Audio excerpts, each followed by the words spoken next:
Oke, bismillahirrahmanirrahim. Assalamualaikum warahmatullahi wabarakatuh. Waalaikumsalam warahmatullahi wabarakatuh. Ya, sambil menunggu yang lain, masih 4 orang lagi. Ya, nanti saya mulai dengan absen. Ya. Sehat semuanya? Ya Pak, Sehat? ya. Yang sehat cuma Alhamdulillah enggak? yang sehat cuma 2. Yang lainnya sehat? Sehat, Pak. Alhamdulillah Pak. Alhamdulillah sehat. Alhamdulillah, Pak. Sahur nggak nih tadi yang puasa? Sahur Pak. Alhamdulillah sahur Pak. Oke ya. Masih 4 lagi. Saya coba mulai absen ya.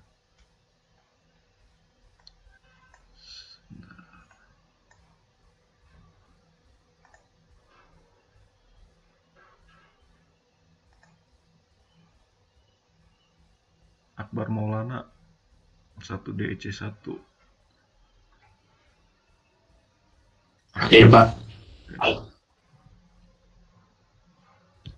Anggi Putri.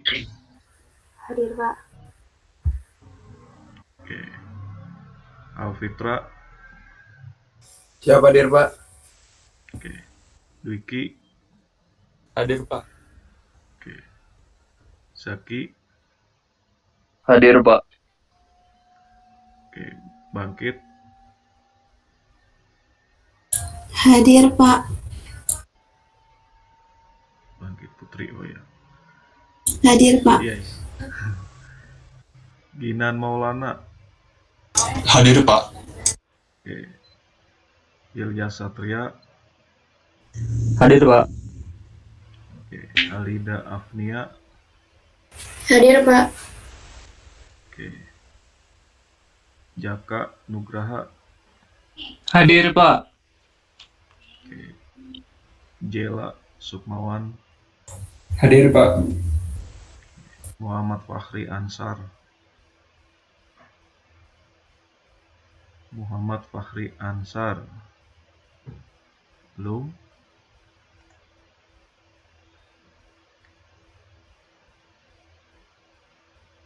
Oke, selanjutnya Khairoza Faturrahmah.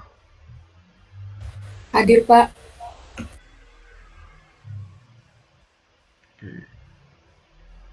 Berikutnya Muhammad Faris Hamdani. Hadir, Pak. Rayyan Kamal. Hadir Pak. Oke. Raffi Wardana. Hadir Pak. Oke. Rizky Juliadi. Hadir Pak. Vialenti Eka. Hadir, Pak. Afzal Ketaren. Ya, oke. Naufal Azmi. Hadir Pak. Raffi Yoga. Siap hadir. Oke. Wandi Adrian. Hadir Pak. Ya. Bramanti Radi. Hadir Pak. Tadi Muhammad Fahri Ansar. Udah hadir belum? Pak, Muhammad Fahri Ansar Pak. Oh ya.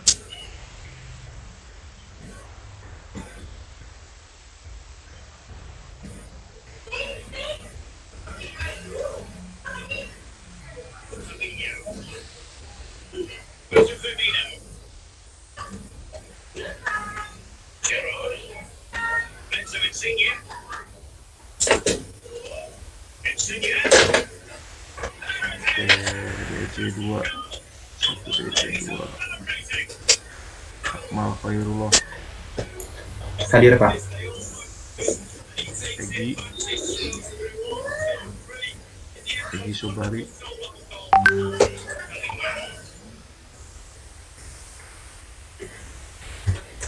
belum.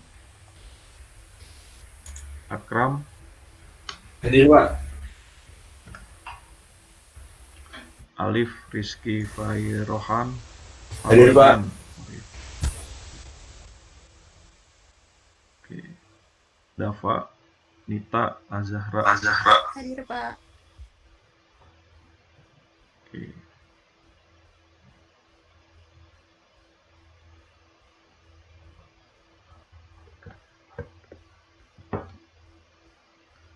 Berikutnya Didan, Hadir Pak. berikutnya Bayu, Hadir Pak. Dava Raihan, Hadir Pak. Eko Fardan, Hadir Pak. berikutnya Kaifa Azuhruf, Hadir Pak. Hadir. ya.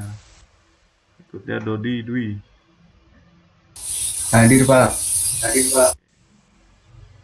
Anggun Hamides, Hadir Pak.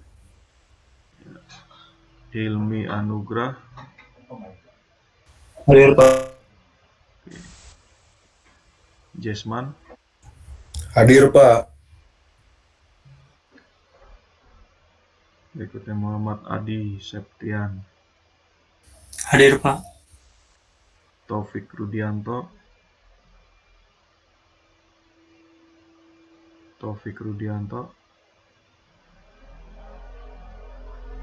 oke. Mutiara Firda Febriani, Hadir Pak.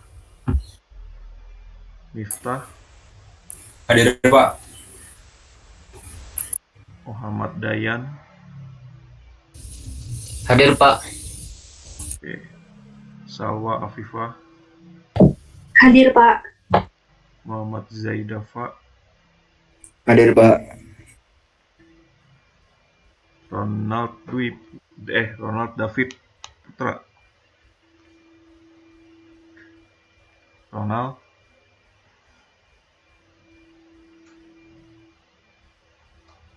sekali lagi belum ada. Egy Sobari, ada nggak tadi ya?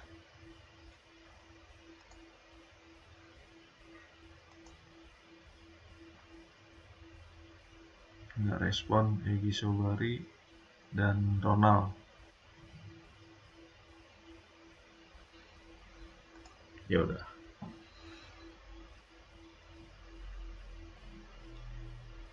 Oke.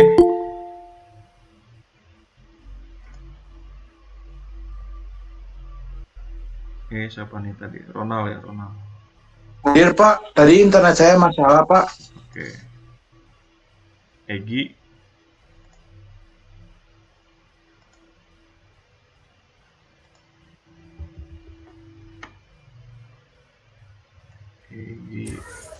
Kayaknya ini Pak, lagi bermasalah sinyal Pak. Soalnya dia di kampungnya Pak. ya mohon sambil di kontak juga ya, Egy.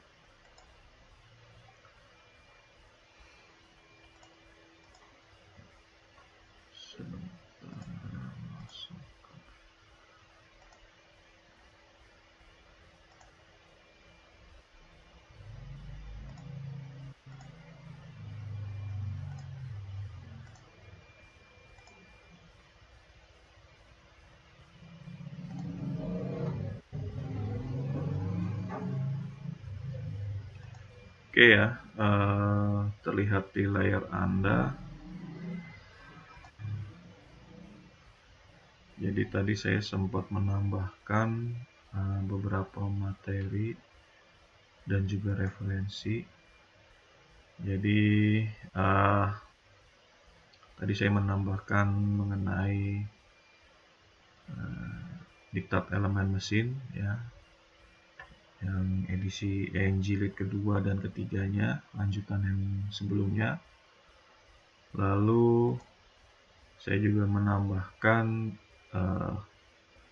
mengenai buku-buku elemen mesin ya, dari pengarang luar ya. Nah, ini juga bisa menjadi referensi tambahan kalau Anda mau mencari atau menambah pengetahuan mengenai elemen mesin atau jenis-jenis elemen mesin, dan juga perancangan elemen mesinnya gitu ya. Nah, kalau mau cari sendiri atau yang lain selain ini, silahkan. Kalau mau dibaca-baca ya silahkan, ini untuk tambahan, untuk mencari tadi referensinya. Biasanya elemen mesin ini ya mau nggak mau pasti dibutuhkan dalam setiap Anda merancang ya. Nanti ya, baik di tugas perancangan ataupun nanti saat Anda sudah praktek industri gitu ya, pasti akan setidaknya melihat atau menggunakan pengetahuan mengenai elemen mesin gitu ya. Dan saya juga untuk minggu ini, khususnya hari ini, saya sudah menambahkan mengenai materi pasak dan pena. Minggu ini setidaknya kita membahas 3 materi ya, kalau sesuai di rencana perkuliahan.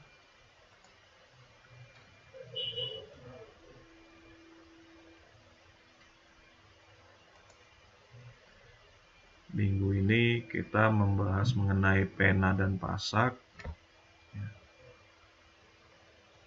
dan juga elemen yang tidak dapat dilepas pasang baru masuk di situ. Ada paku keling, perekat, penyolderan, dan pengelasan. Kira-kira seperti itu untuk minggu ini. Jadi kita mulai mengenai pembahasan pena ya.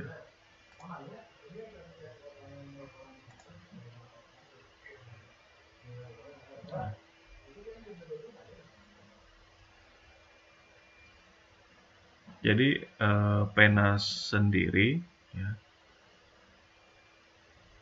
ini bisa digabung ya, atau terkelompok dalam elemen penghubung yang sifatnya bisa dibilang semi permanen ya. Ada yang tidak permanen, ada juga yang permanen. Nah, kalau untuk pena sendiri bisa juga disebut dengan elemen penghubung yang sifatnya semi permanen.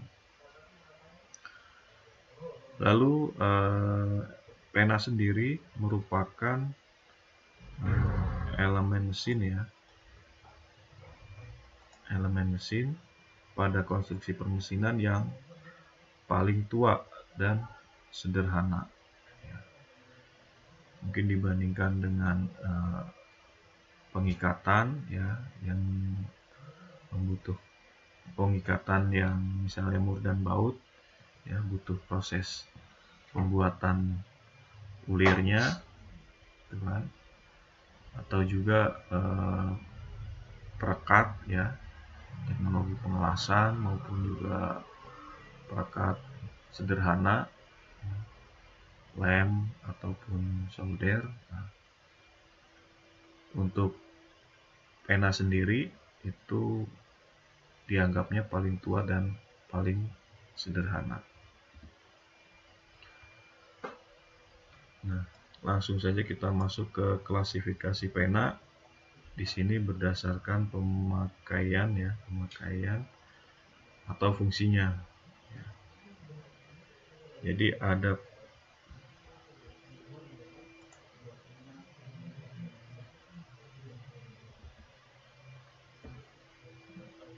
pena penepat dan ada pena pengikat, pena geser, ya. Ini untuk berdasarkan pemakaian atau fungsinya.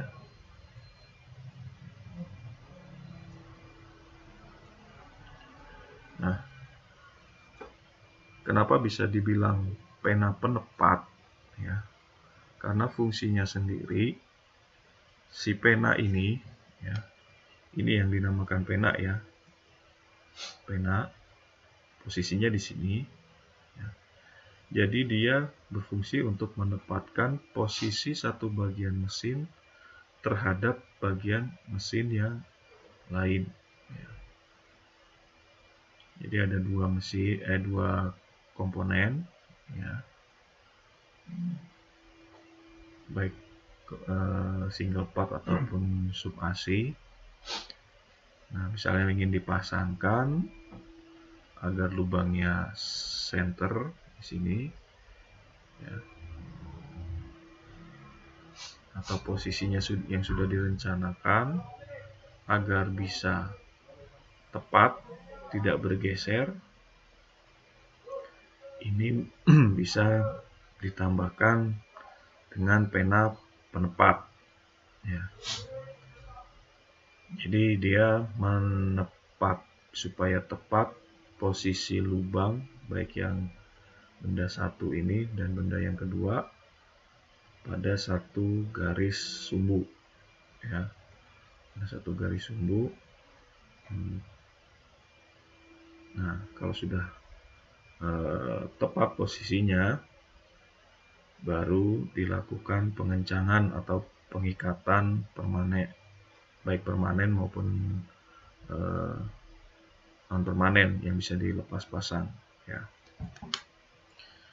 Nah, setidaknya tidak hanya satu pena untuk melakukan proses penempatan posisi, ya.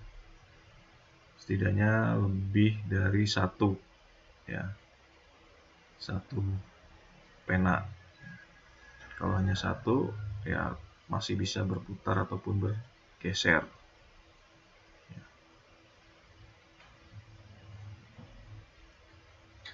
Ada juga kalau penepat dan penetap, bedanya apa? Kalau penetap berarti menetapkan, ya. Jadi supaya tetap diikat ataupun tidak posisinya di situ. Sedangkan penepat dari kata dasar tepat berarti supaya tepat posisinya antara satu bagian dengan bagian yang lainnya. Itu klasifikasi pertama untuk pena, ya, berdasarkan pemakaian atau fungsi. Nah, ini juga bisa, yang kedua adalah pena pengikat atau pena penetap, ya. Jadi dia menghubungkan bagian konstruksi mesin yang berfungsi hanya sebagai elemen pengikat. bisa mengalami geseran dan tekanan pada permukaannya. Jadi kalau dilihat, ini ada poros, ini ada misalnya puli, ya. Nah, agar puli dan porosnya ini mengikat, ya. Nah, di tengah-tengah sini ditambahkan sebuah pena, ya, yang berfungsinya untuk mengikat si puli dan poros.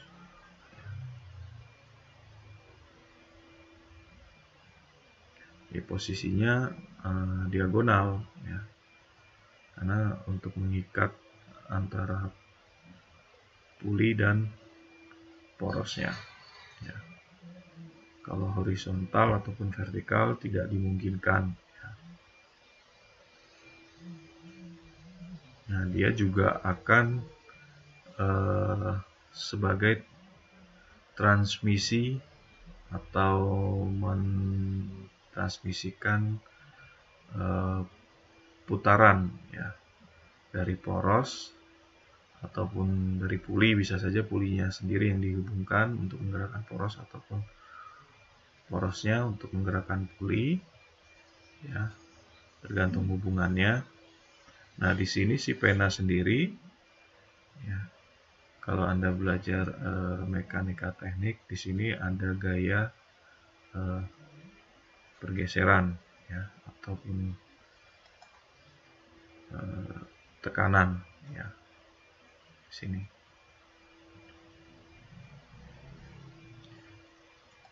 Jadi sebisa mungkin pena pun juga harus diperhitungkan kekuatannya ya, dari daya ataupun gaya yang terjadi di sini antara poros dan puli ya.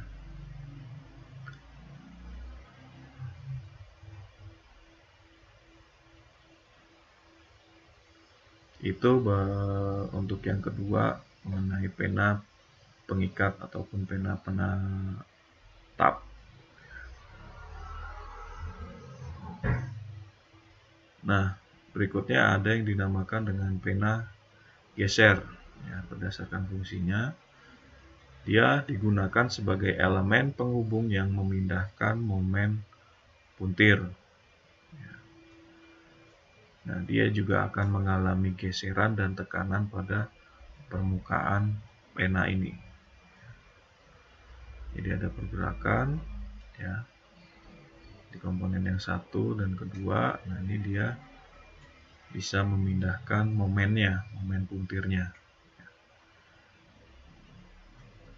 Kalau ada gaya, ada jarak berputar, nah ini momennya ya kan. Jadi ada 3 mengenai pena berdasarkan fungsinya ya. Ada pena penepat, dan lalu yang kedua pena pengikat atau penetap, yang ketiga adalah pena geser.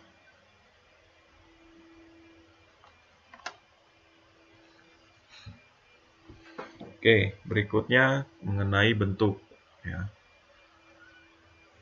Nah, ini yang saya dapatkan di buku ya, masih berupa gambar 2 dimensi.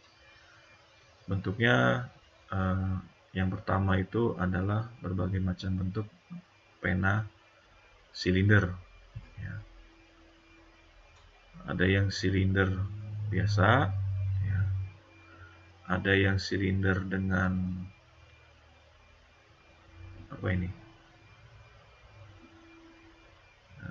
dome seperti ini ya. Terus ada yang di chamfer ya. Ada yang kedua sisinya yang di chamfer juga tuh. Atau kedua sisinya yang seperti ini yang di dome. Ada juga yang ditambahkan ulir dalam ya, untuk diikat ya.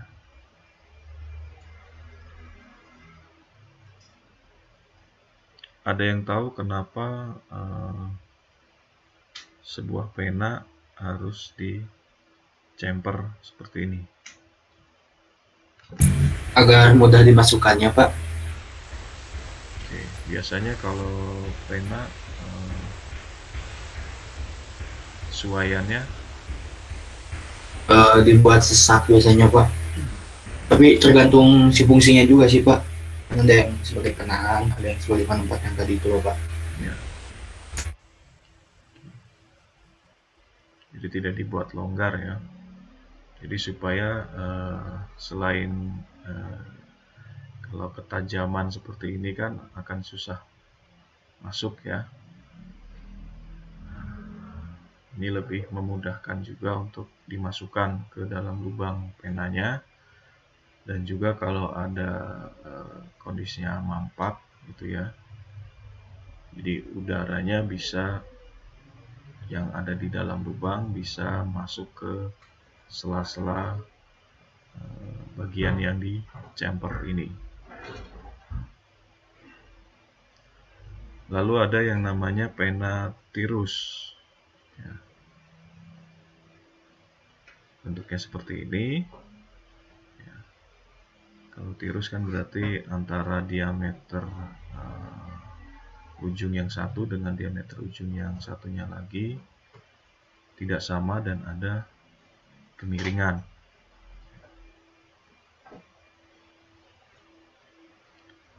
Lalu ada yang namanya pena alur di sini. Ya.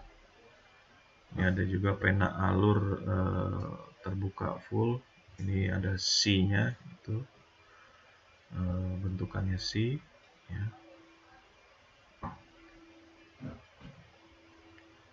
Lalu ada pena tekan. Ya. Jadi dia saat dimasukkannya dikecilkan gitu ya. Nanti dia akan membuka saat sudah di dalam lubang. Ya.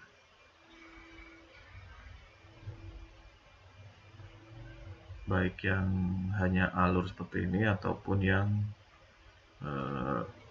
bergerigi. Lalu juga ada pena belah. Ya. Nah, ini pena belah biasanya untuk melengkapi pengikatan mur dan baut ya. Misalnya di bagian roda kendaraan atau roda motor, roda 2 ataupun sepeda ya. Jadi supaya kalaupun si murnya terlepas ya, atau murnya mengalami kendor ya, dia tidak sampai lepas dari posisinya ya, masih tertahan oleh si pena belah ini ya. Jadi kalau Anda punya kendaraan motor, coba dilihat di bagian rodanya itu ada pena belah ya. Dimasukkan di bagian lubang di baut ya. Nanti dia dibuka ininya atau dibelah ya, supaya mengikat. Oke, untuk tadi berdasarkan bentuk ya, berdasarkan bentuk pena, dari pena silinder, pena tirus, pena alur, pena tekan, sampai dengan pena belah. Nah, untuk pena silinder, ya ini keterangannya, biasanya digunakan pada hubungan dengan toleransi suaian. Nah, untuk standar toleransi pena silinder ini ini H6, H8 dan H11 ya. Nah, ini dengan lubang pasangannya toleransinya H7. Ya. Coba diingat lagi mengenai GTM toleransi. Jadi H6, H8 dan H11 untuk toleransi suaian pena silinder dipasangkan dengan lubang H7. Ya. Lalu berikutnya, umumnya permukaannya mengkilap dan sangat halus hasil dari pembubutan dan atau penggerindaan ya. Jadi proses penghalusan supaya bisa masuknya lancar ke dalam lubangnya ya. Nah, bentuk pena silinder dikonstruksikan untuk pemakaian berulang kali ya, dan pada konstruksi presisi. Biasanya dikeraskan atau di hardening. Ya. Nah, pena sih khususnya biasanya banyak digunakan paling sering itu untuk alat cetakan, ya, proses cetakan presisi, ya. Misalnya di molding ataupun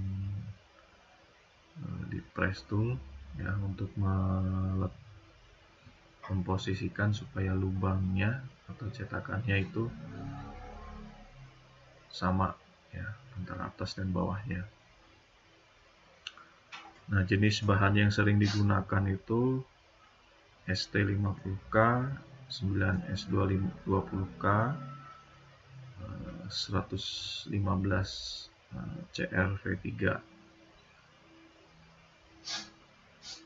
Nah, pena silinder ini yang jenis A, ujungnya ini cembung. Ini toleransinya M6 ya. Di gerinda. Sedangkan pena silinder B, ujungnya chamfer, kedua ujungnya di sini ya. Toleransinya H8 di bubut. Lalu pena silinder C yang ujungnya di radius, ya, ini yang di radius. Kalau ini cembung, ini di radius. Toleransi H11 di bubut. Ya. Ini bentukannya.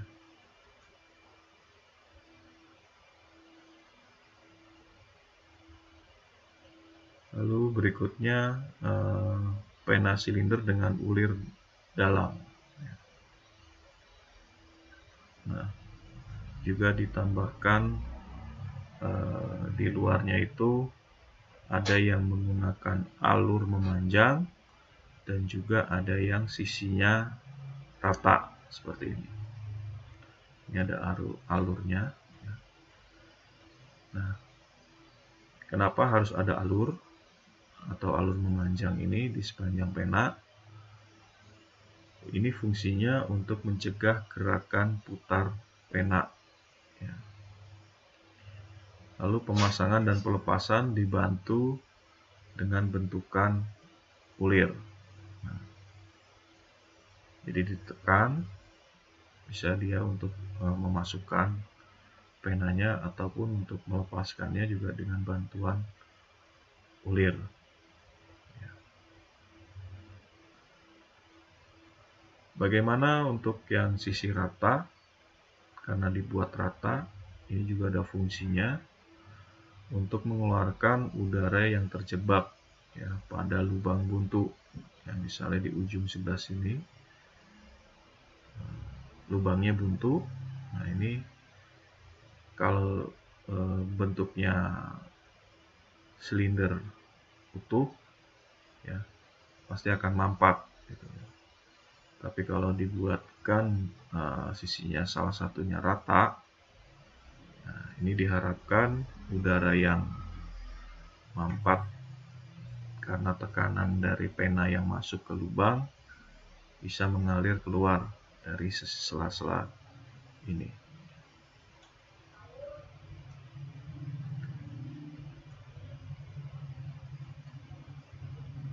Ini bentukan ujung pena yang tanpa pengerasan dan dengan pengerasan. Kalau tanpa pengerasan hanya bentuknya chamfer biasa ya. Kalau sini ada chamfer, ada tirus dan cembung, ya.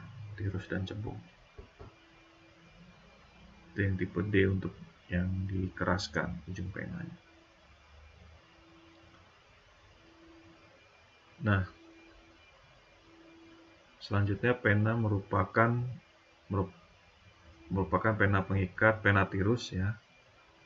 Ini masih membahas pena tirus. Berikutnya pena tirus ya.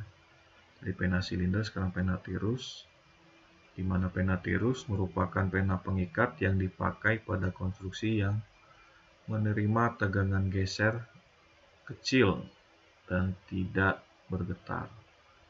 Ya, jadi kapan saya harus pakai pena silinder, pena tirus? Ya. Nah, yang harus diperhatikan bahwa pena tirus hanya bisa pada konstruksi yang menerima tegangan geser yang kecil dan tidak ada getaran. Bekerjanya memusatkan tetapi menyebabkan keausan lubang. Karena dia ada ketirusannya ya. Jadi semakin mengencangkan, yang awalnya bisa masuk ya, makin lama makin sesak. Menurut normalisasi standar ketirusan yaitu 1:50 dengan toleransi plus minus 0,05%.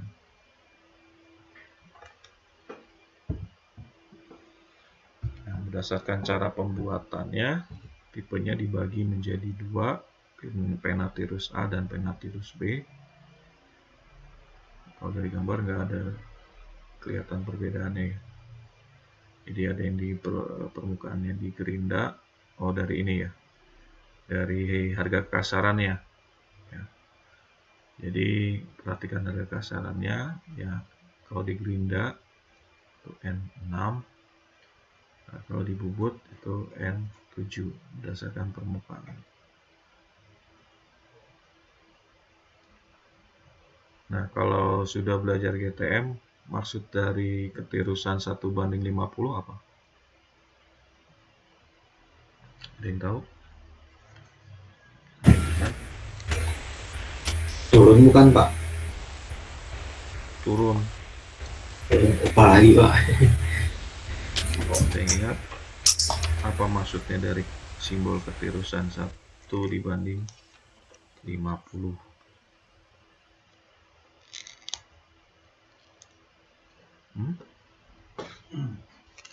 Kemiringannya. Besaran kemiringan bukan, Pak?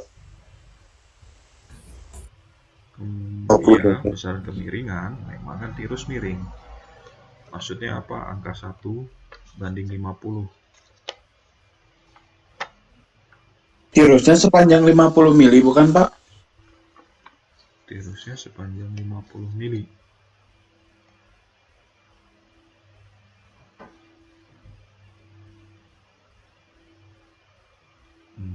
Kurang. Setiap perpanjangan 50 mili turun 1 mili, Pak. Turunnya apa yang turun? Kemiringannya. Cara ngitung kemiringan 1 mili gimana?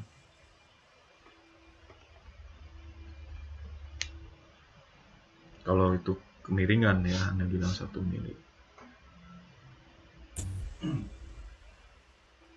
Tadi udah hampir benar. Tadi siapa tadi yang perempuan? Izin pakai, Pak. Jadi hampir benar tadi. Setiap 50 cm, 50 cm. Setiap perubahan perpanjangan 50 mili ya, maka akan diameternya akan mengecil 1 mili gitu ya.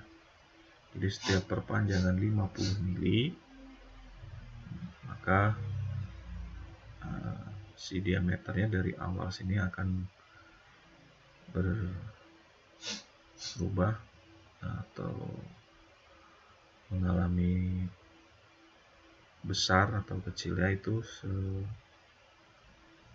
sebanyak 1 mili diameternya. Misalnya kalau di sini sepanjang 50 mili ya si penanya, di sini 10 mili diameternya, Jadi di sini nanti dia harus 11 mili. Ya. Jadi kalau di sini 10 mili sepanjang 50. Nah, di sini di akhirnya itu harus 11 mili. Ya. Kira-kira gitu maksud dari ketirusan ini.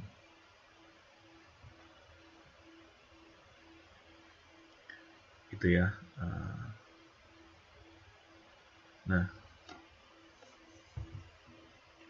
selanjutnya masih membahas mengenai pena tirus, tapi ini yang berulir. Di sini pena tirus berulir digunakan pada keadaan pena tidak dapat dikeluarkan dari arah lubang berlawanan ya, dengan arah pemasangannya. Misalnya pada lubang buntu ataupun bidang bersudut sempit. Ya. Jadi tidak memungkinkan untuk dikeluarkan pada lubang lawannya atau belakangnya. Ya. Nah, untuk jenisnya pena tirus berulir. Ya. Nah, di sini ada yang bagian ulirnya ini tetap, nah ini bervariasi, atau yang bagian ulirnya bervariasi, tirusnya tetap. Ada juga pena tirus berulir yang berulir dalam.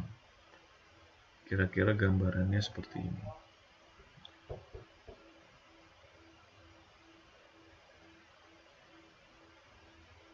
Jadi kalau berulir luar diikatkan dengan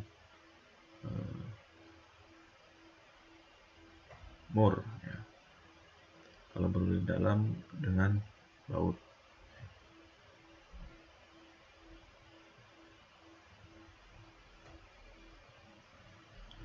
Tadi pena silinder, pena tirus, sekarang mengenai pena tekan.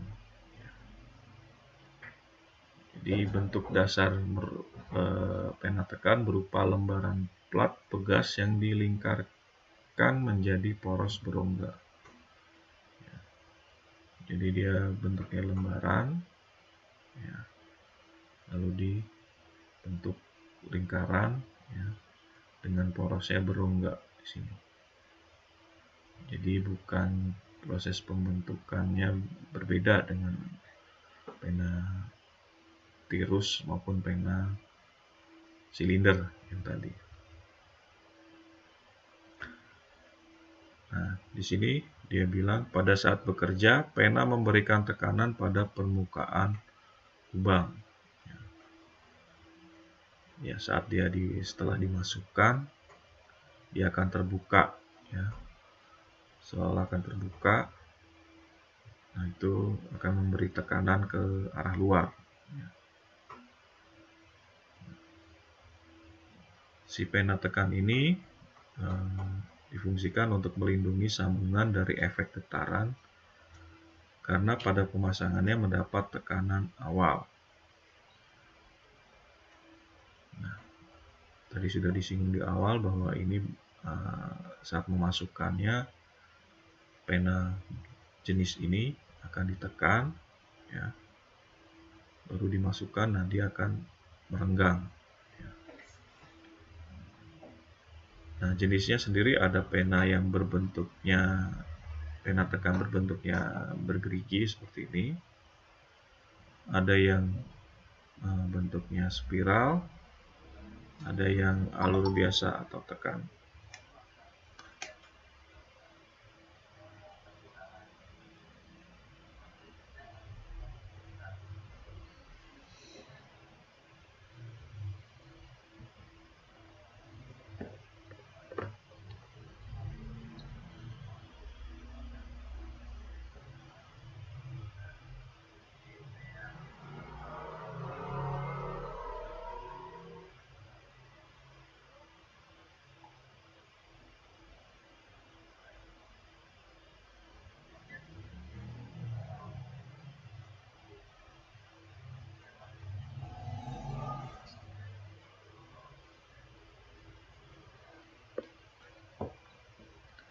Oke, ada iklan sekilas.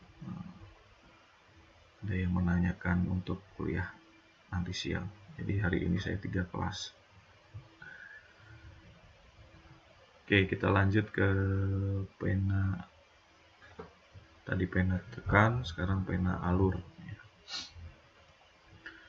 Jadi pena alur sendiri, di sini ada bentukan alur pada sisi-sisinya berfungsi untuk memperkuat ikatan pena dengan si lubang.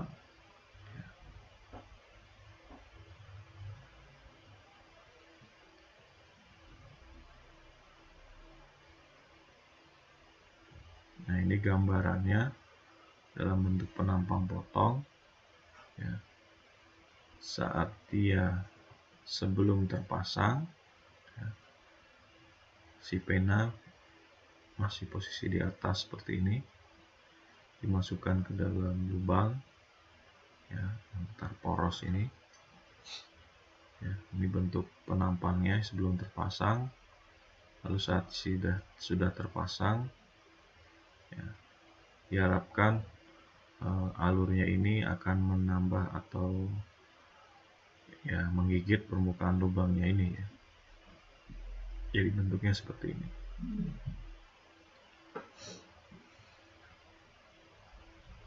Gitu. Itu untuk pena alur. Nah, berikutnya adalah pena belah. Biasanya dipakai sebagai pengaman, ya, ikatan antara mur dengan baut. Nah, di sini pena belah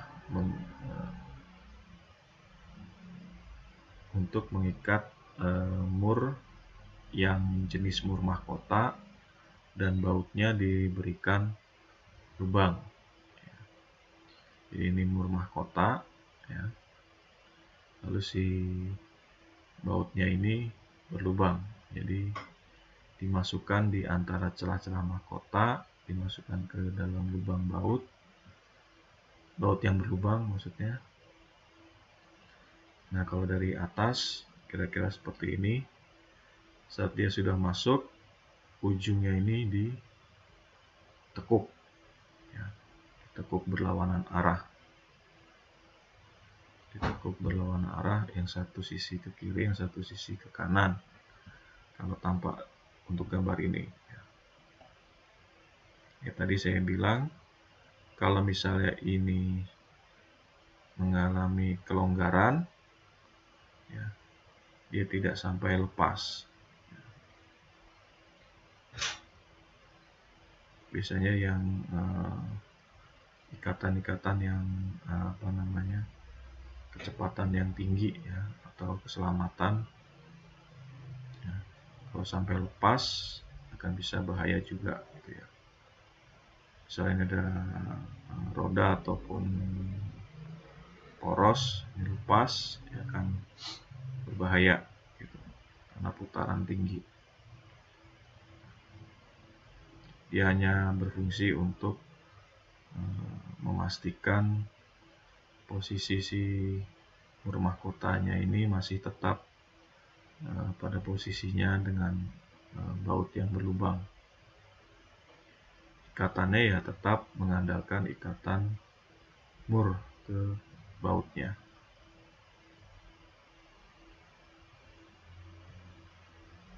Nah, di sini disebutkan faktor-faktor, ya, dalam pemilihan jenis pena, ya, berdasarkan klasifikasi bentuk, ya. Jadi kapan saya harus memilih jenis pena berdasarkan bentuknya dipengaruhi oleh faktor-faktor ini. Misalnya yang pertama, lubang cukup dengan pengeboran. Ya. Nah, lubangnya hanya cukup dengan pengeboran, ini bisa menggunakan pena tekan, pena alur, dan pena belah. Sedangkan silinder ataupun tirus ini harus memerhatikan penghalusan permukaan, ya. atau toleransi suaiannya ini harus diperhatikan ya tadi. Nah, kalau yang faktorial mampu mengencangkan ikatan, nah ini bisa menggunakan pena alur. Lalu sambungan untuk melindungi getaran, ini semuanya bisa kecuali pena tirus. Diberi untuk faktor berikutnya yang kelima itu diberi grease ya, atau gemuk ya, ini bahasa bengkel atau lapangan ya. Diberi grease atau pelumas padat sebelum digerakkan. Lalu yang faktor keenam untuk ikatan yang sering dilepas pasang ya, ini bisa menggunakan pena tirus ataupun juga pena belah.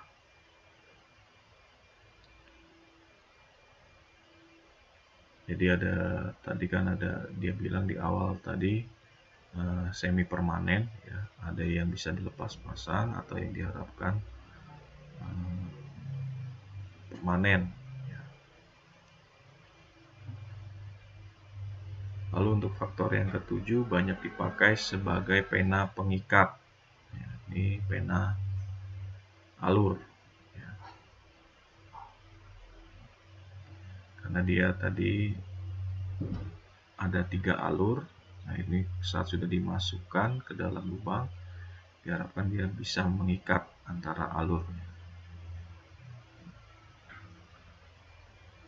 Lalu yang ke-8 banyak dipakai sebagai pena penepat ya, supaya tepat lubangnya itu ya hanya pena silinder dan pena tirus. Nah, yang berikutnya yang terbuat dari baja pegas ya hanya satu, yaitu pena tekan.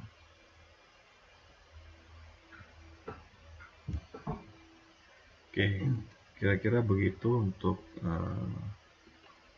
materi pena ya.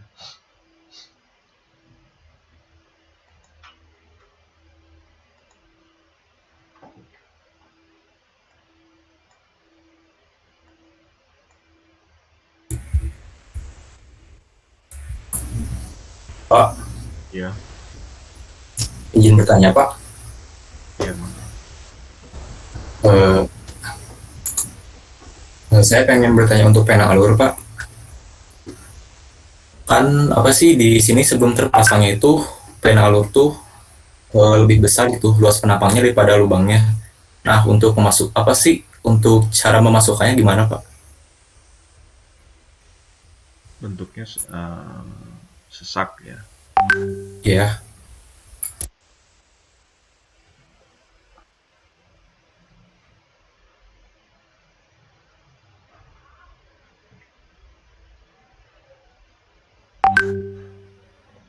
Sebentar.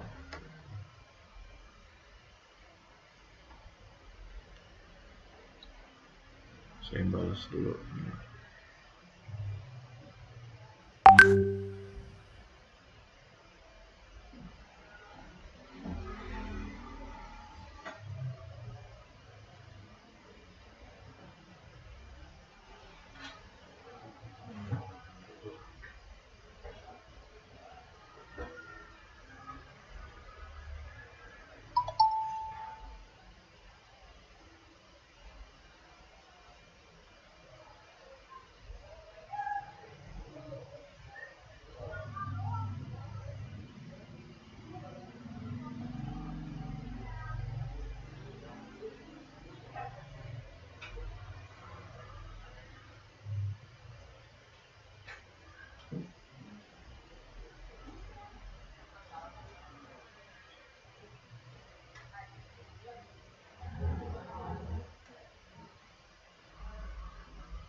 Kira-kira diapain masuk untuk memasukkan ke lubang ya, ditekan ya.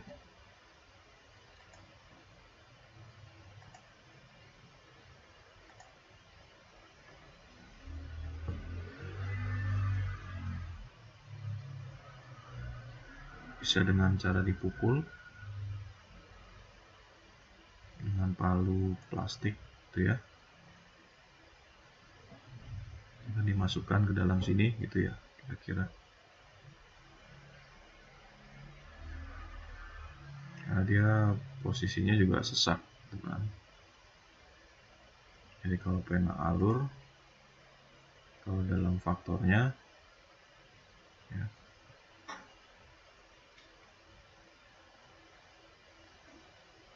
dengan pengeboran, pengikatan, pelindung getaran sebagai pengikat, ya dia tidak dapat dilepas pasang ya, diusahakan tidak dapat dilepas pasang.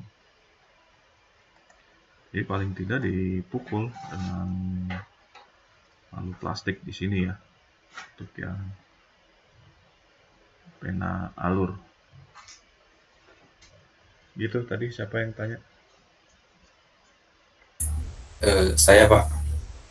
Iya. Tapi Pak, kalau kan ini luas penampangnya tuh rata gitu, apakah akan lebih mudah kalau dicemper dulu Pak, atau emang ini aja gitu? Kan udah ada alur ya, nggak perlu dicemper gitu kan. Baik Pak, terima kasih. Sini kan sudah ada tiga alur nih. Nanti dia kan akan, kalau sebelah ada yang tertekan, di sini kan dia tertekan gitu kan. Dia tertekan terhadap lubang ya. Dia akan memposisikannya menjadi sesuai dengan si lubang ya. Biasanya akan kalau pena itu untuk ini ya, jenis material akan lebih lunak dibandingkan dengan jenis material si lubang ini ataupun poros yang akan digabungkan ini. Jadi lebih lunak, lebih memposisikan. Kira-kira gitu. Ada lagi yang ingin didiskusikan mengenai pena? Izin bertanya Pak, Ya. ini yang tadi pena tirus Pak, maaf Pak, yang pena ini ulir dalam, buat ujungnya kenapa ya Pak harus dibuat sisi rata gitu? Ujungnya kan dibuat sisi rata Pak, biar gak ada udara yang kejebak. Nah itu tuh kenapa Pak udara tuh nggak boleh kejebak di dalam situ?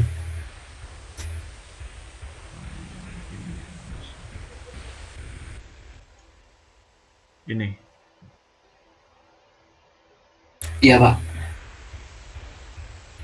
ya kan, kalau misalnya dia lubang tertentu ya, Anda masukkan pena lubang buntu gitu loh, tanpa ada lubang buangan angin di lubang tersebut. Saat dia dimasukkan kan mampat ini kan, sisi ini kan, karena bentuknya atau suaiannya ini kan bisa dibilang sesak gitu kan. Nah, harapannya kan akan keluar si udara ini untuk bisa memudahkan pena ini masuk ke dalam lubang. Tetapi di sini juga akan ada konsekuensi bahwa permukaannya yang diratakan ini tidak bisa sebagai penahan, jadi akan berkurang. Jadi akan berkurang seluas sisi rata ini, gitu. Jadi dia hanya memanfaatkan sisanya aja yang lingkaran ini, selain yang diratakan ini. Kira-kira gitu. Baik, terima kasih Pak.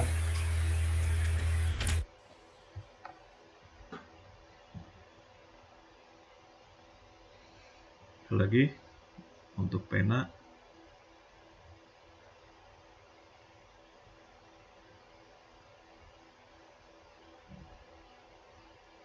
kalau tidak ada, nanti Anda bisa lihat materinya di Google Classroom, dan juga saya sudah menambahkan tambahan ya videonya. Nanti di luar jam bisa Anda putar ya. Ini untuk pena dan untuk pasak.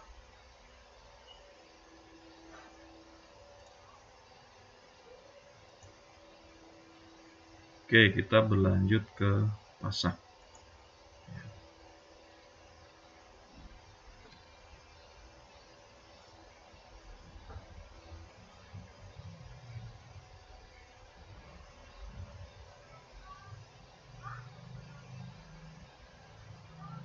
Nah, pena pasak ya. Pasak ini termasuk juga ke dalam elemen mesin penghubung poros dengan lubang ya, yang sifatnya semi permanen. Karena pasak ini dibuatnya juga sesak ya, dan diharapkan tidak sering untuk dilepas pasang, walaupun bisa lebih mudah melepaskannya dibandingkan dengan yang pengikat yang permanen ya.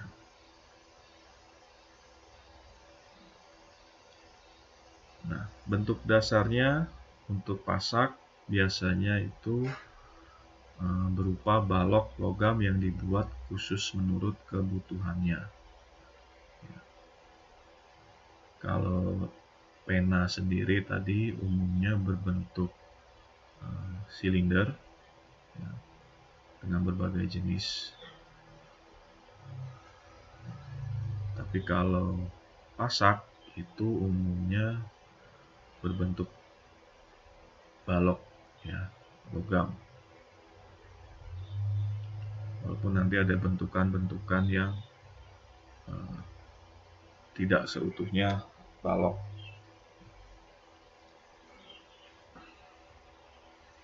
Nah, fungsinya untuk pena yang pertama itu sebagai penyalur putaran dari poros ke lubang ya, atau sebaliknya. Lalu pengaman hubungan poros dengan elemen transmisi putar. Jadi pasak sendiri ini hubungannya pada elemen transmisi ya, yang berputar. Jadi dia mengikatkan antara poros dengan lubang. Misalnya lubangnya terdapat pada tali puli gitu kan, atau roda gigi. Nah, itu pengikatannya atau penyaluran gaya putarnya itu bisa dengan pasak ini. Lalu pasak juga berfungsi sebagai dudukan pengarah pada konstruksi gerakan.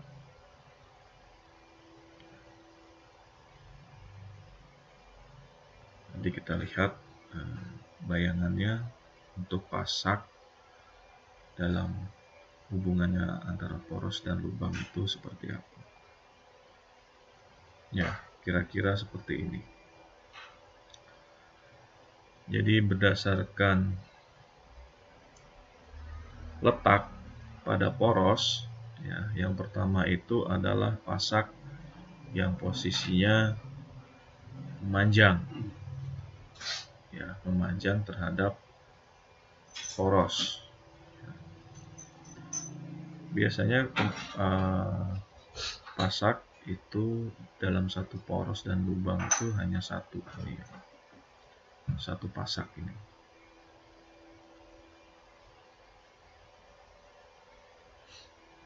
Ya, dia dimasukkan.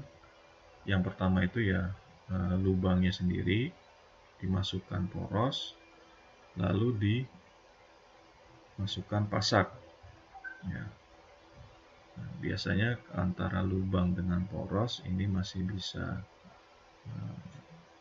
suaiannya masih sedikit longgar, tapi kalau sudah dimasukkan pasak, dia akan sesak dan juga akan mentransmisikan putaran, ya, gaya yang terjadi pada poros ke lubang, baik lubang puli ataupun misalnya lubang tadi roda gigi, ya, karena di sini ada permukaan yang setengahnya ini masuk ke dalam alur di poros, yang setengahnya ini yang atas nanti akan masuk ke dalam lubang alur di puli atau roda gigi misalnya. Itu pasak memanjang bentuknya.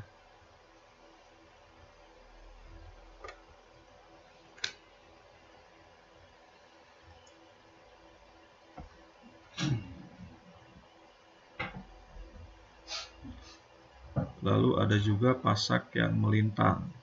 Ya, kalau pasak memanjang tadi dimasukkan di ujung poros, kalau pasak melintang, ya, dia dimasukkan dari atas poros tembus ke bawah. Nanti ya di sini juga ada lubang hub transmisinya, ya, misalnya puli atau ada gigi atau yang lainnya. Nah, kalau pasak melintang itu dimasukkan dari atas, ya, melintang sebesar diameter poros ini, dan ada sisanya atas dan bawah ini yang nanti masuknya ke lubang. Kalau tadi yang panjang itu dari ujung, kalau ini dari atas.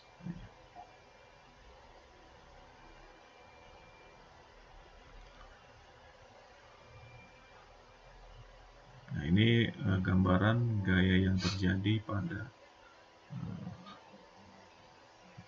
pada pasak melintang. Ya, ini gaya yang ada terjadi di poros. Ya, ini yang terjadi pada lubang ini.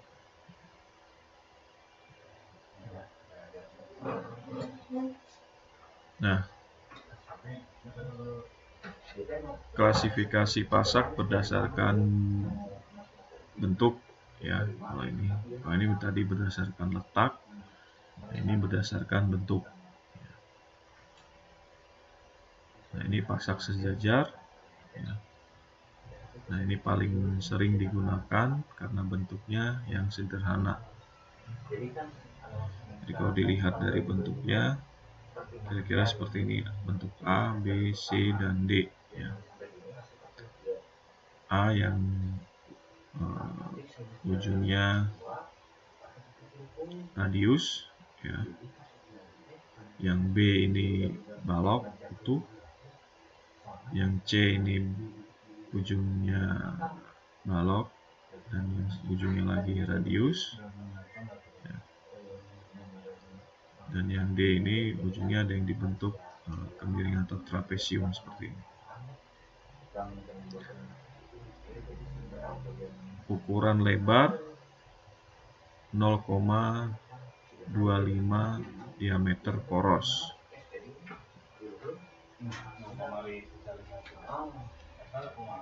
Jadi lebarnya ini ya tergantung diameter porosnya berapa. R. B ya, sorry B. L-nya ini panjangnya. Lebarnya ini. Ya. Jadi lebar ini, ukuran lebarnya tergantung pada diameter porosnya ya. Nanti dikalikan 0,25. Pemasangannya 2/3 bagian terbenam pada poros. Ya. 2/3 bagiannya terbenam pada poros. Ya, kalau berarti pengukurannya alurnya itu kalau hanya ini berapa, ya 2/3-nya itu harus masuk ke alur poros. Nanti sisanya di atasnya sepertiganya ini masuk ke lubang, roda gigi atau puli.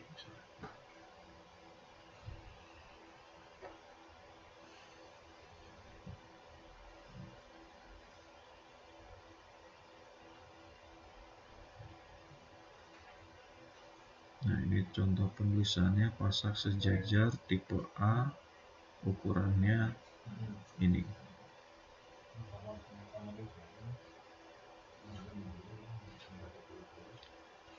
Kalau tadi yang sejajar, ini yang ada kemiringan. Kalau tirus itu kan seluruh sisinya ada kemiringannya. Tapi kalau kemiringan ya hanya satu sisi saja yang mengalami kemiringan, sedangkan sisi yang lainnya sejajar atau rata atau datar. Nah, biasanya untuk pasak miring, kemiringannya itu 1%. Penggunaannya pada hubungan sesak poros dengan lubang.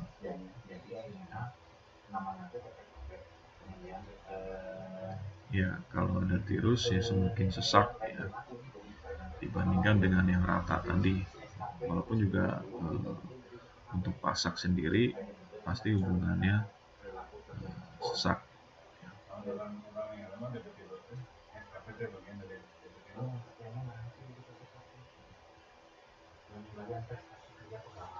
Lalu bentuknya ada pasak benam kepala ya, atau juga disebut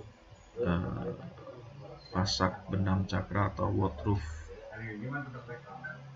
Nah, ini dia tidak mudah dilepas pasang. Ukuran lebar dan radius pasak 0,25 diameter poros. 0, diameter poros. Contoh penulisannya pasak woodruff, lebarnya dan tingginya. Nah, biasanya pemasangannya agak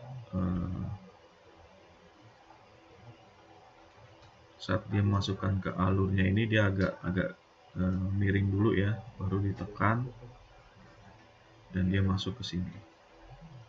Jadi posisinya dari sini dulu. Nah,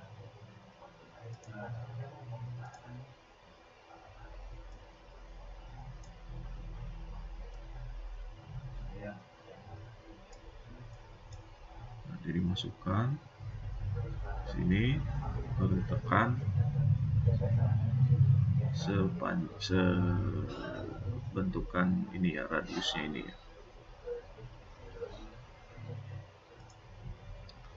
Itu untuk pena benam kepala. Nah,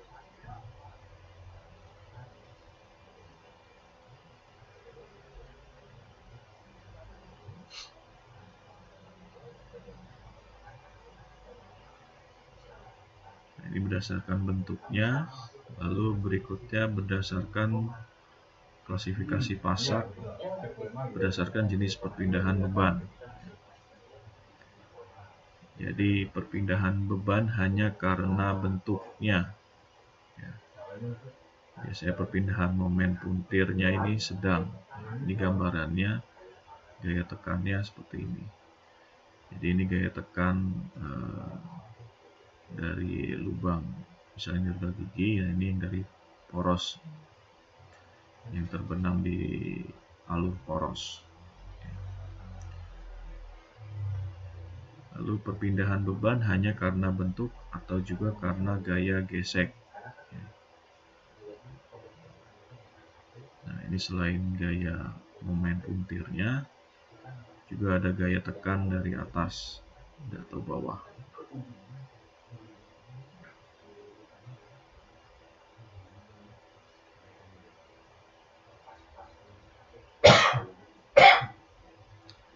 Lalu perpindahan beban hanya karena gaya geseknya saja.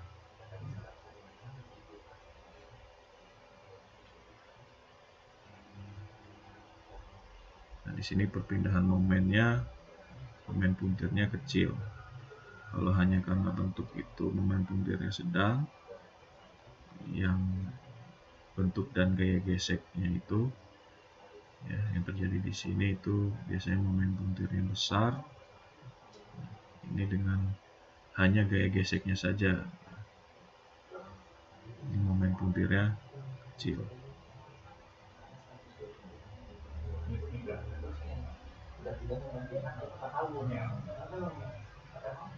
Nah, ini perhitungan sederhana atau perhitungan yang bukan sederhana, yang biasa dipakai untuk beban pada pasak. Ya.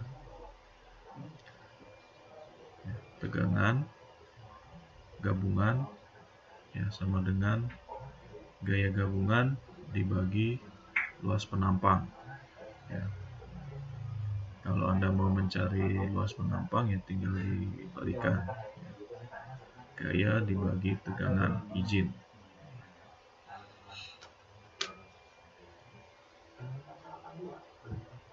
Jadi biasanya kalau dalam menentukan pasak, ya, kita hitung dulu gaya yang terjadi di sini atau tegangan yang terjadi di sini, ya, tegangan izinnya. Lalu kita pilih dalam katalog pasak yang tegangannya harus lebih besar daripada tegangan izin, tetapi juga tidak jauh besar gitu ya dari tegangan izinnya, tapi lebih besar daripada tegangan izinnya. Jadi tidak jauh selisihnya. Nah, ini gambarannya dari gaya yang terjadi. Ya. Gayanya apa saja yang terjadi, ya Anda harus bisa mengidentifikasi apakah itu hanya gaya tekan, gaya geser, gaya gesek. Ya. Itu harus diperhatikan dari arah gaya yang diterima oleh pasak ini nantinya. Saat Anda merancang, dia akan menerima gaya apa.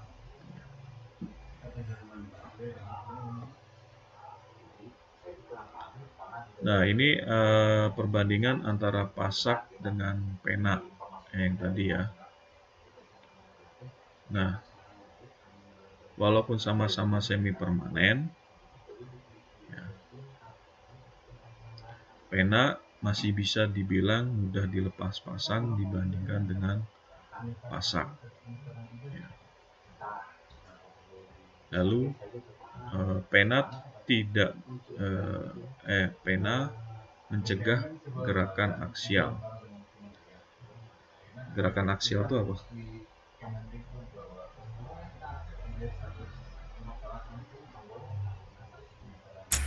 Mutar gitu kan Pak?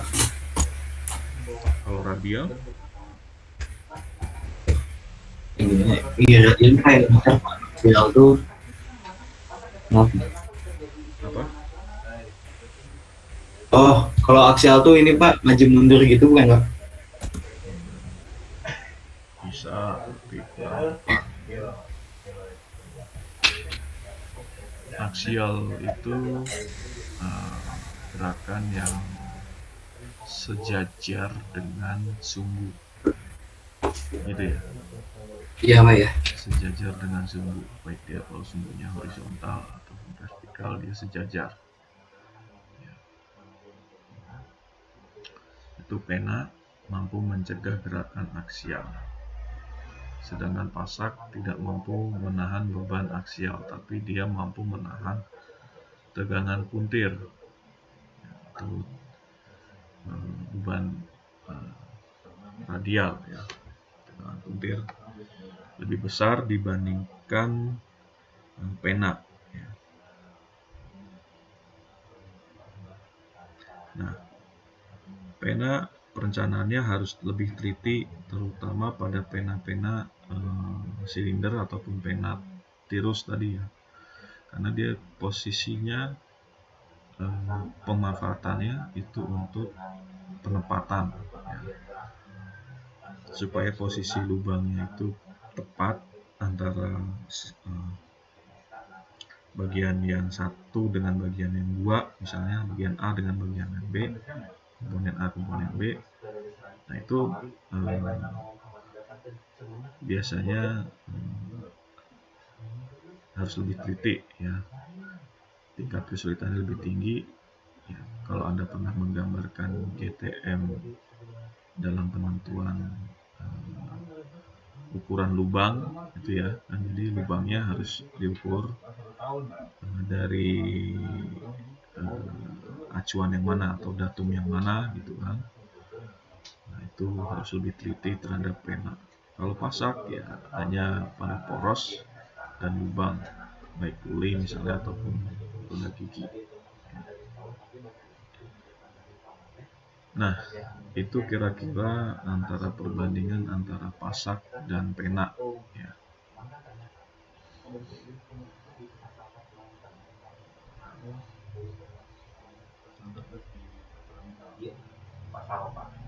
Oke, untuk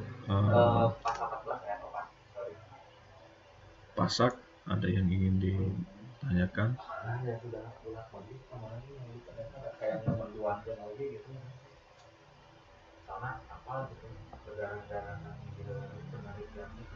Halo?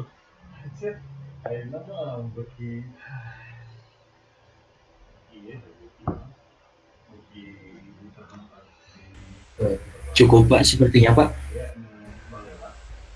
Oke. Jadi itu untuk penyampaian materi mengenai pena dan pasak ya, jadi elemen pengikat yang bisa dilepas pasang yaitu sudah sampai pena dan pasak ya. Oke, sebentar.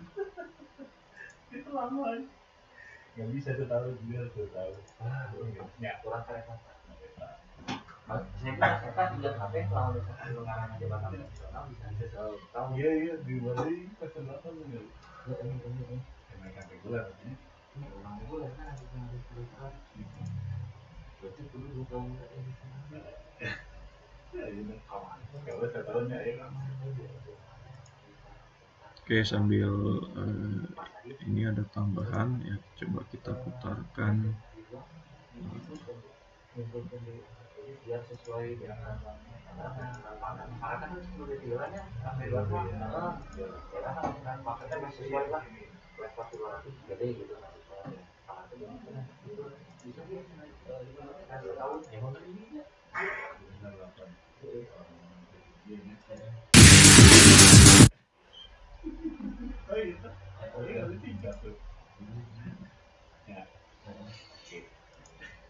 ini yang mengenai pin ya.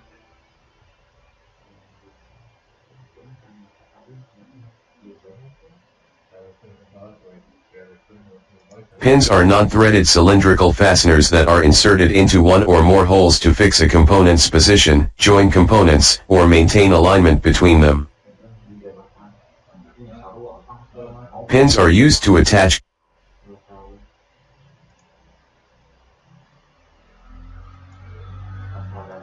gears, sprockets, and pulleys to shafts so that they rotate as a unit. In some cases pins are used to fix shafts in housings to prevent end movement and rotation.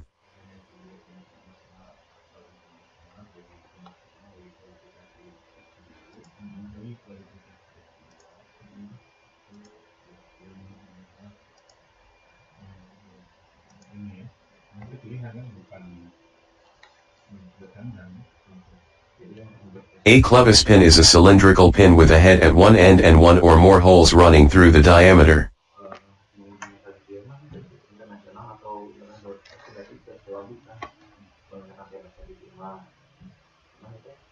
Single-hole clevis pin is typically locked in place with either cotter pins or hairpin cotters, to provide motion between components where great accuracy is not required. Adjustable clevis pins have multiple holes, allowing the user to choose the appropriate length. Excess length may be removed. Quick-release detent clevis pins are essentially a collarless clevis pin, that feature a ball detent that depresses and springs up to hold the clevis pin into place. Used for assembly speed or where cotter pins are difficult to use. Grooved clevis pins are essentially the same as standard clevis pins, but feature an annular groove at the end opposite the flanged head. This groove allows for the attachment of a retaining ring or hairpin cotter pin.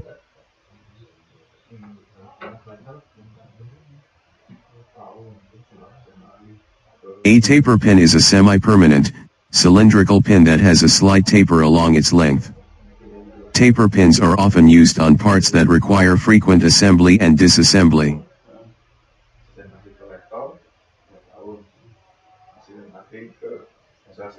Plain taper pin is a solid cylinder that starts at one diameter and tapers through its entire length to a slightly smaller diameter. It is usually used with the small end diameter facing the ground, and the larger end pointing up. The threaded taper pin is used with a taper pin washer and shear nut, safe tied with a cotter pin, or self-locking nut, if undrilled. A pin punch is used to remove metal pins from a hole. First use a starter punch to loosen metal pin, then use a pin punch to finish removing the pin from hole.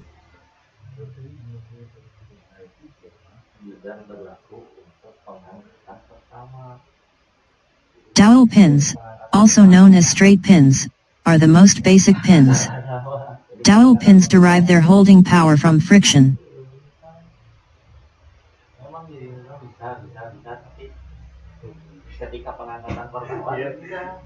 Plain dowel pin is a solid, typically cylindrical semi-permanent pin mainly used to locate machine parts in a fixed position or to maintain alignment. Tap dowel pins are parallel pin with internal thread.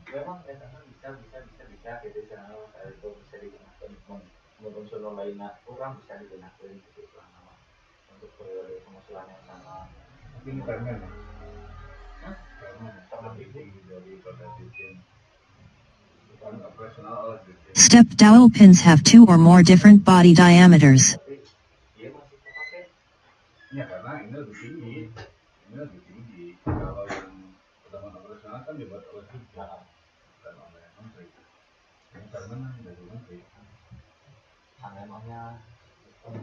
Roll pins have a body diameter which is larger than the hole diameter, and a chamfer on either one or both ends to facilitate starting the pin into the hole.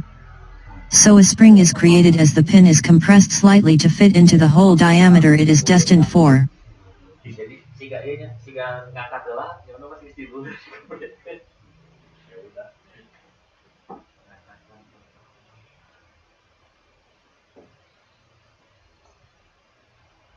Slotted roll pins are C-shaped when viewed end-on. Slotted roll pins resemble a hollow cylinder with a gap or slot along its length to permit compression during insertion. They rely on a single curve of metal for their strength. The slot of the pin can be smooth or toothed in a variety of patterns.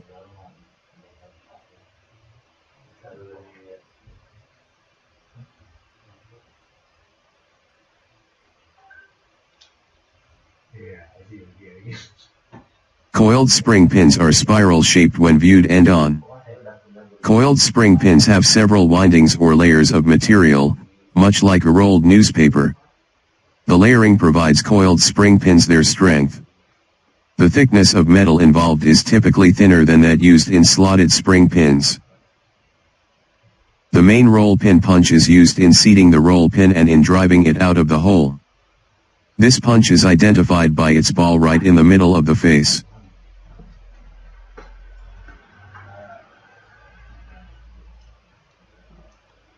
Grooved pins are solid pins with 3 swaged grooves at 120-degree pitch along all OR part of their length.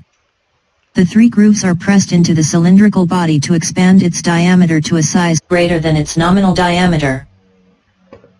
When the grooved pin is driven into a drilled hole of suitable diameter, the material displaced by the grooving process is forced back to partially close up the grooves and lock the pin into place.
Puasa start. Butuh tambahan protein dan serat.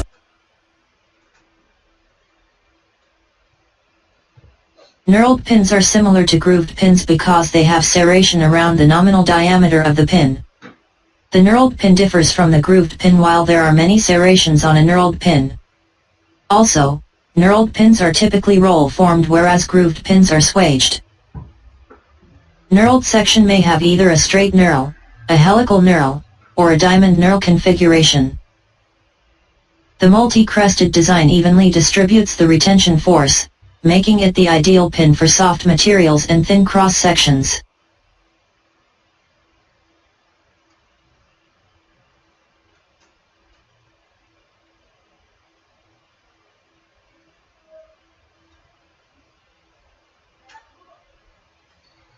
Helical knurls have the additional benefit of turning the pin into the hole during installation.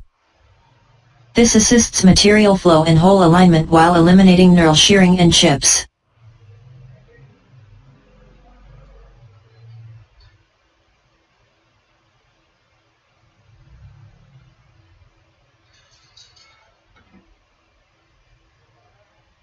A cotter is a pin or wedge passing through a hole, to fix parts tightly together.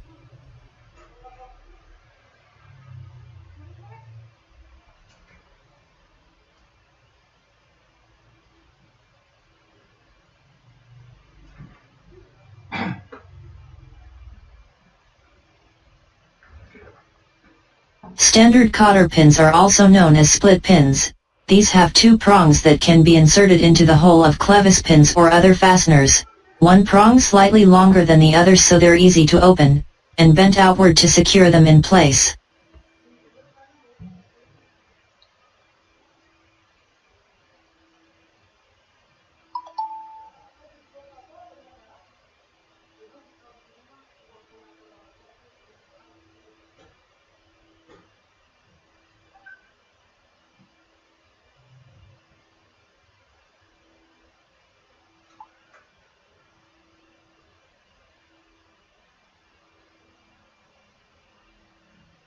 Hairpin cotters, or R-clips, are a spring-type cotter made to be reusable.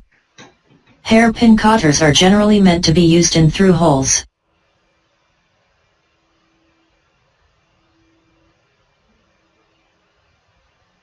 A coil gives a stronger grip than standard hairpin cotter pins, to prevent accidental release.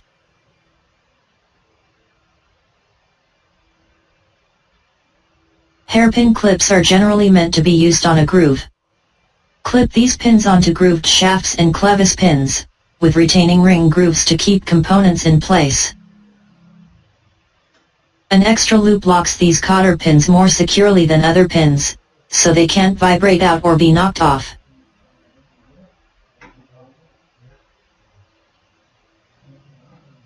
The bow tie locking cotter works like a hairpin cotter but locks itself on. The double head design lets you push or pull these pins from either side of the hole. Once in place, there's little chance they will be vibrated out or knocked off.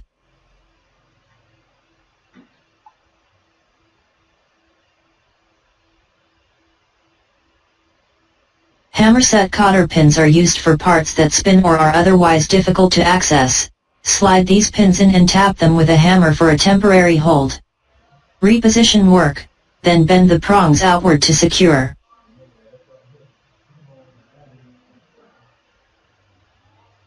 Wedge lock cotter pins are heavy-duty pins. Slide these pins into the through hole in a clevis pin, then hit them with a hammer to wedge the prongs open.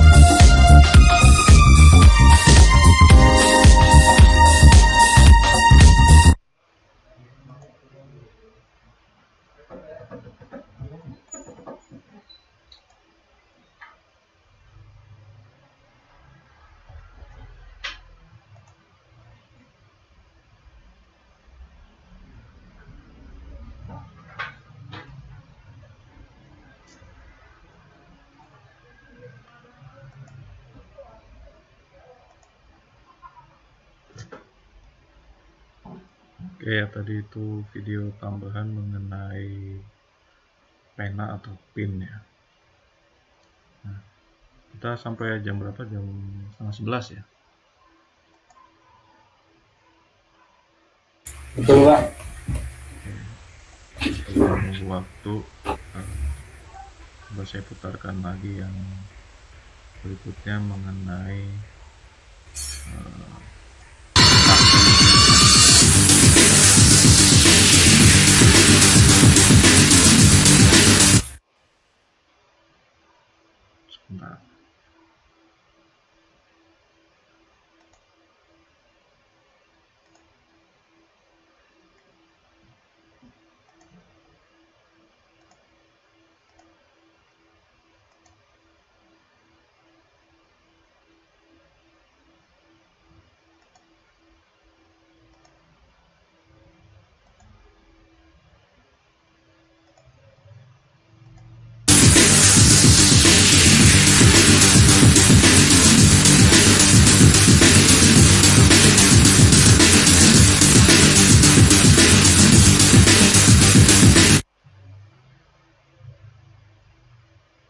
A key is a component inserted between the shaft and the hub of a pulley, wheel, etc., to prevent relative rotation but allow sliding movement along the shaft, if required. Key is placed so that part of it lies in a groove cut on the shaft, called key seat, and part of it fits into a groove cut in a hub, called keyway. Therefore, after the assembly locked together by the key, the shaft and hub will rotate together.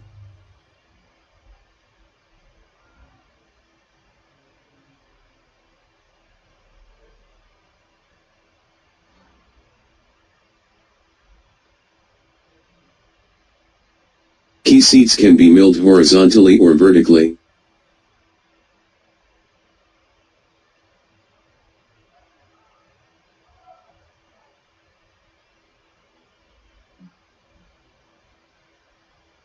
Keys can be classified according to their shape and purpose for which they are used, into saddle keys, sunk keys, tangent keys, round keys, Kennedy keys, splines.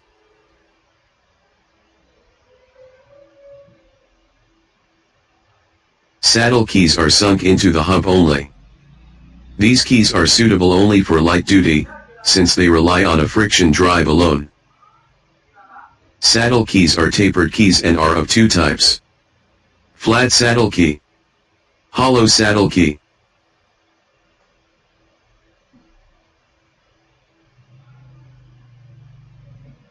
Flat saddle keys have a flat surface at the bottom. It sits on the flat surface machined on the shaft.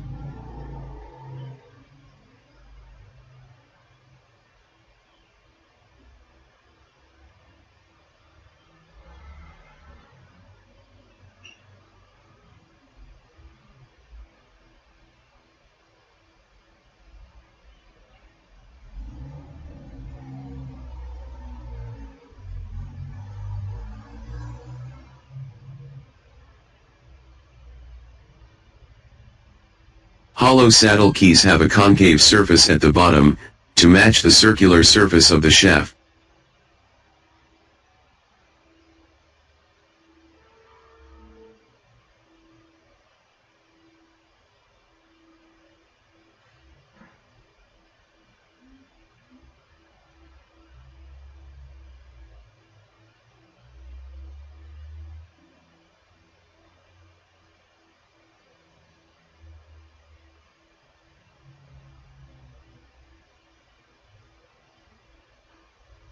Sunk keys are sunk into the shaft and into the hub, for half their thickness in each.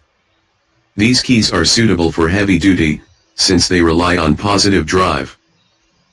The sunk keys are of the following types: rectangular key, square key, feather key, gib head key, woodruff key.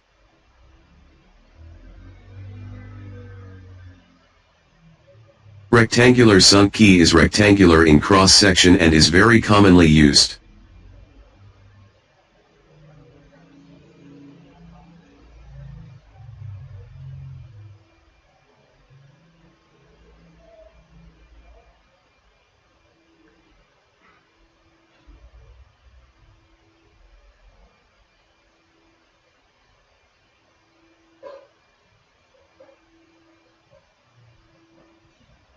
The only difference between a rectangular sunk key and a square sunk key is that its width and thickness are equal.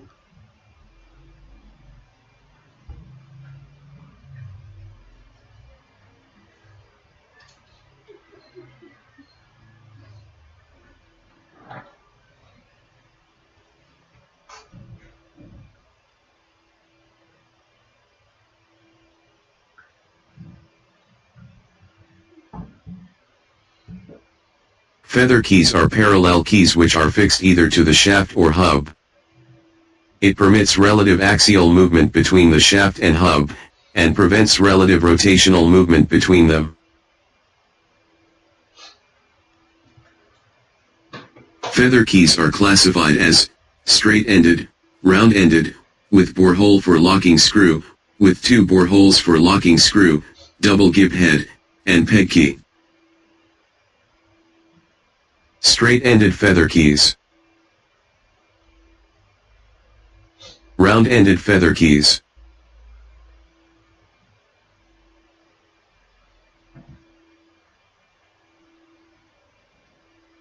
A feather key secured to the shaft with the help of one set screw, hub is free to slide axially. A feather key with two bore holes for locking screws, and tapped hole for forcing screw. Double gib head feather key.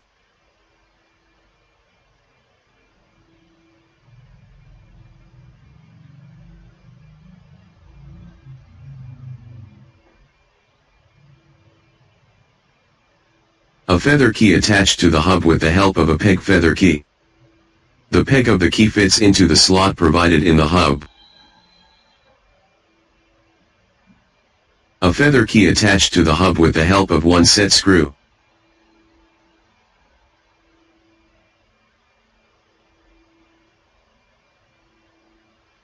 Gib head keys are rectangular keys with a head at one end known as gib head. It is usually provided to facilitate the removal of key.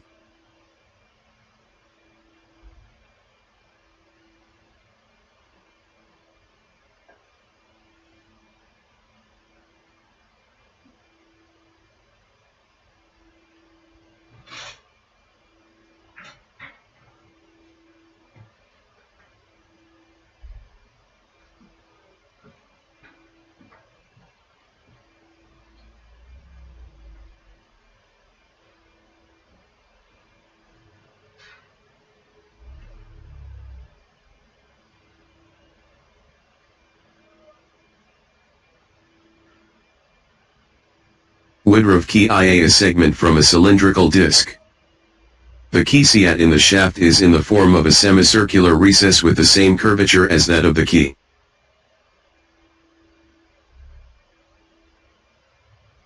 The most common key is the Woodruff key. This key is flat segmental disc with a flat or round bottom.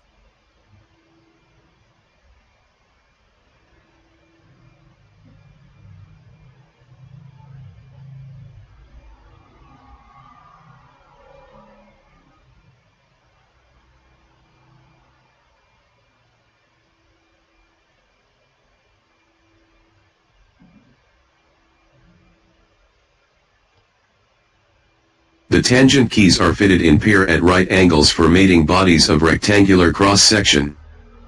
Each key is to withstand torsion in one direction only.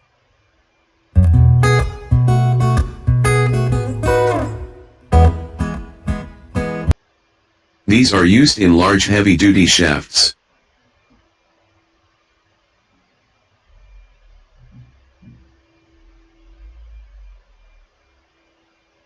Round keys are circular in section and fit into holes drilled partly in the shaft and partly in the hub. Round keys are used for medium duty.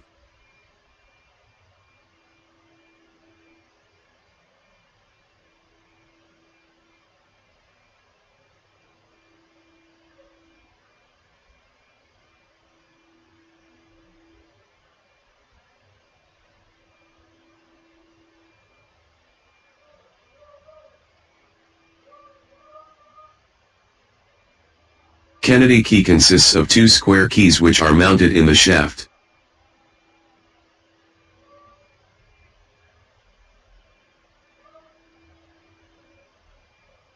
Splines are inbuilt keys which are formed by shaping the outer circumference of the shaft, and the inner circumference of the hub with tooth-like structures.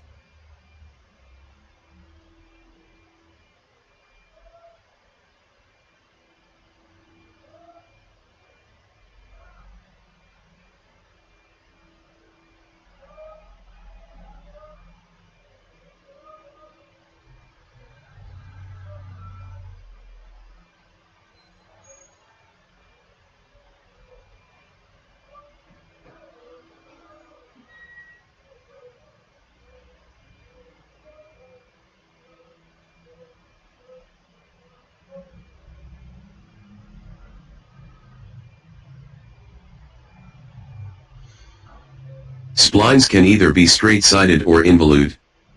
Both provide strong resistance to torque forces. Straight-sided splines are parallel-sided and have 4, 6, 10, or 16 splines.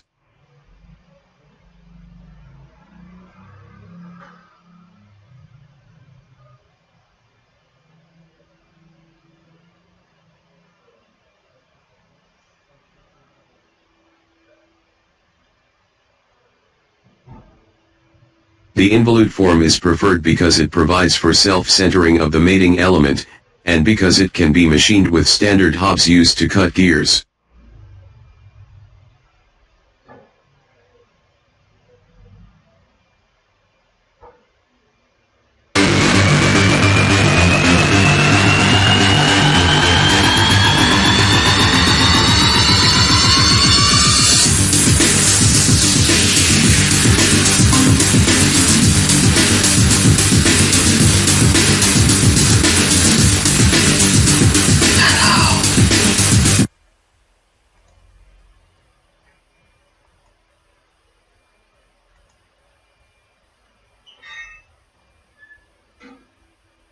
Oke ya,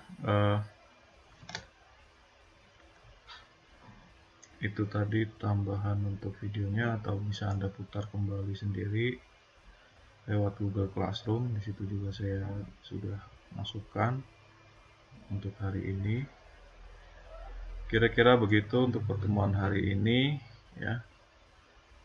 Besok pagi kita bertemu kembali ya di jam 8 ya, dengan materi berikutnya, yaitu mengenai masuk ke elemen yang tidak dapat dilepas pasang, pengikat tidak dapat dilepas pasang atau permanen.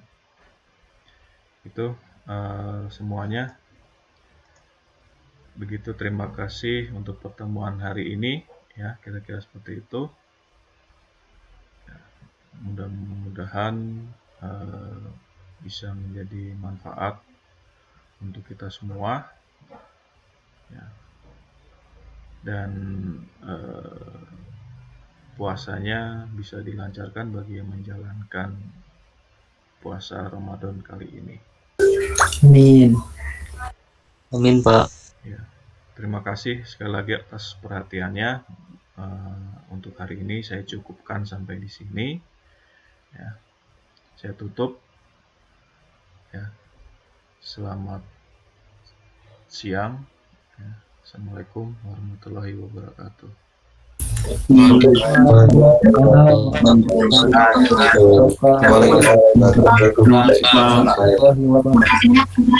Waalaikumsalam. Terima kasih. Saya tutup.